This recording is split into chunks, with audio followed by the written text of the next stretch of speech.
Fala pessoal, tudo bem com vocês? Eu sou o Caio César do P1 e hoje nós falaremos sobre comprometimento.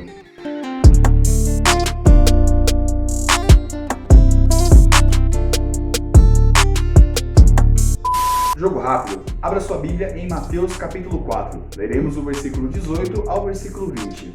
E Jesus andando junto ao mar da Galileia, viu os dois irmãos, Simão, chamado Pedro, e André, os quais lançavam as redes ao mar, porque eram pescadores. E disse-lhes: Vinde após mim, e eu vos farei pescadores de homens. Então, eles deixando logo as redes, seguiram-no. Os discípulos que Jesus escolheu, eles possuíam inúmeros defeitos. A gente pode ler na Bíblia. Eles a todo momento precisavam ser disciplinados, precisavam ser corrigidos, precisavam aprender com o exemplo de Jesus. A todo momento Jesus tinha que fazer algo ali para estar motivando os seus discípulos para que a sua obra fosse concretizada. Porém, de uma coisa ninguém pode dizer, eles eram extremamente comprometidos. Eles largaram tudo, deixaram suas redes, deixaram suas profissões para estarem ali seguindo a Jesus, passando os 3 anos de sua vida com ele, vivendo de doações. E eles não ficaram no meio termo. Eles literalmente deixaram tudo para trás para estarem se comprometendo com Jesus Cristo. Partiu, pois, Elias dali e achou a Eliseu, filho de Safate, que andava lavrando com 12 juntas de bois e adiante dele, e ele estava com a 12ª. E Elias passou por ele e lançou a sua capa sobre ele. Então deixou ele os bois e correu após Elias e disse: Deixa-me beijar a meu pai e a minha mãe, e então te seguirei. E ele lhe disse: Vai e volta. Por que te tenho eu feito? Voltou, pois, de atrás dele, e tomou uma junta de bois, e os matou, e com os aparelhos dos bois, cozeu as carnes, e as deu ao povo. E comeram, e então se levantou e seguiu a Elias, e o servia. Como nós acabamos de ver, Eliseu deixou tudo para trás para estar seguindo Elias ali. Pediu apenas para se despedir de seus pais.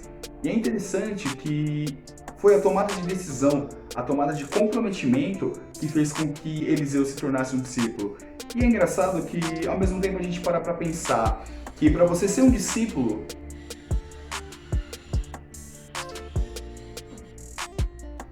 toda vez tem um barulho.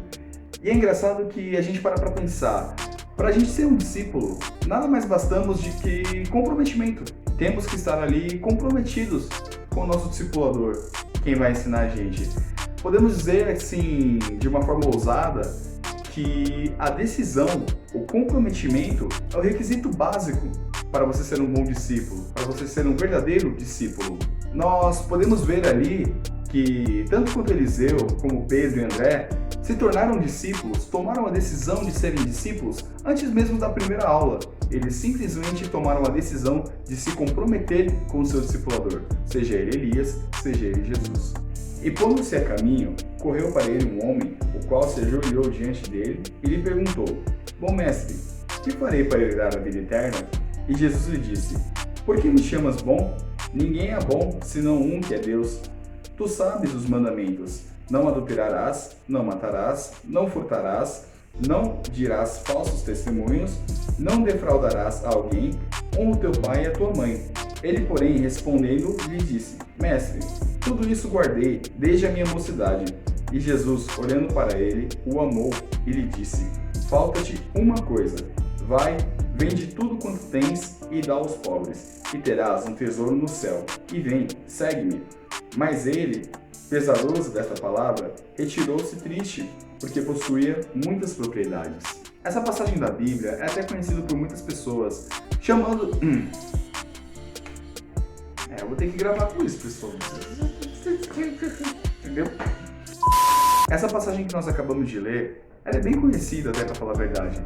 E nós podemos ver ali Jesus oferecendo o maior tesouro para aquele jovem rico. Porém, infelizmente, de acordo com a condição que Jesus impôs para ele, ele preferiu seguir o caminho de outra forma. Ele preferiu voltar às suas riquezas. Porque Jesus ali mesmo fala, ele não pode amar Jesus e a Mamon ao mesmo tempo. E o interessante é que Jesus o amou. Nós podemos ver claramente, Jesus olhou e o amou. Então você imagina a oportunidade que esse jovem rico acabou desperdiçando pelo seu amor ao dinheiro. E é muito interessante que você pode parar para pensar, poxa vida, já pensou se nos dias de hoje nós soubéssemos que foram 13 apóstolos?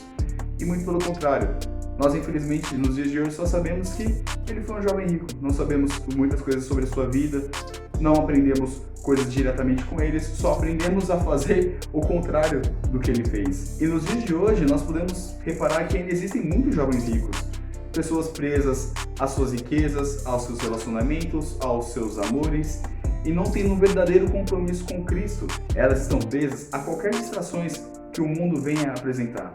E tudo acaba se tornando uma desculpa para não ter um compromisso com Jesus. Mas legal, o que um bom discípulo deve ter? Como é que eu passo para ser um bom discípulo? O primeiro passo é, seja comprometido com o seu discipulador. Ainda existem muitas pessoas que discordam do fato de pessoas discipularem outras pessoas por acharem que somos apenas discípulos de Jesus. E isso não é mentira, realmente somos discípulos de Jesus. Porém, você pode pegar exatamente ali em Mateus, em Lucas, em Marcos, que Jesus discipulou 12 para eles irem e discipularem mais pessoas. É uma ordem clara. Jesus deixa explícito a sua vontade de fazermos discípulos, indo por mundo todo, batizando em nome do Pai, do Filho e do Espírito Santo. Ele não enviou uma legião de anjos para nos discipular, ele mesmo não discipulou a todo mundo. Ele discipulou 12, que assim deram continuidade no trabalho de discipulado, discipulando muito mais pessoas, de forma que o Evangelho se espalhou pelo mundo, chegando até mim e chegando até vocês. A segunda tarefa que precisamos fazer para sermos bons discípulos é termos compromisso com a nossa igreja local. Nós temos que ter compromisso ali e ter a comunhão com os nossos irmãos, a nós estarmos sempre ajudando nas metas da igreja, sejam metas espirituais, sejam metas físicas, sejam metas financeiras. Nós devemos estar sempre ali envolvidos em crescimento, cuidando uns dos outros na nossa igreja. Jesus disse que ele voltaria para buscar não só o seu discípulo, mas para buscar a sua igreja. Paguei! Não há como sermos discípulos sem a comunhão com o corpo de Cristo. Assim, como diz o autor de Hebreus, admoestando-nos a uns aos outros, e tanto mais quanto vedes que se vai aproximar. Não deixemos de reunir-nos como igreja, segundo o costume de alguns. Está lá em Hebreus, capítulo 10, versículo 25 em diante. Esses alguns não têm o costume de frequentar muito a sua igreja, estão sempre encontrando uma desculpa para não frequentá-la, e mesmo tendo muitos jovens ricos por aí, nós ainda temos muitos Pedros, muitos Andrés e muitos Eliseus, que são dispostos e comprometidos com a obra do Senhor de fazer crescer cada vez mais o teu reino aqui na terra. Os motivos de oração dessa lição de hoje são, primeiro, ore para que os discípulos da sua igreja tenham um comprometimento com o seu discipulador. Segundo, ore para que haja comprometimento dos discípulos com a igreja. E terceiro, e mais legal, ore para o seu discipulador e mande uma mensagem para ele, dizendo que você está comprometido com ele e com a sua igreja. E é isso aí, pessoal. Se você gostou desse vídeo, deixa aquele seu joinha, deixa um comentário aqui embaixo, se inscreve no nosso canal.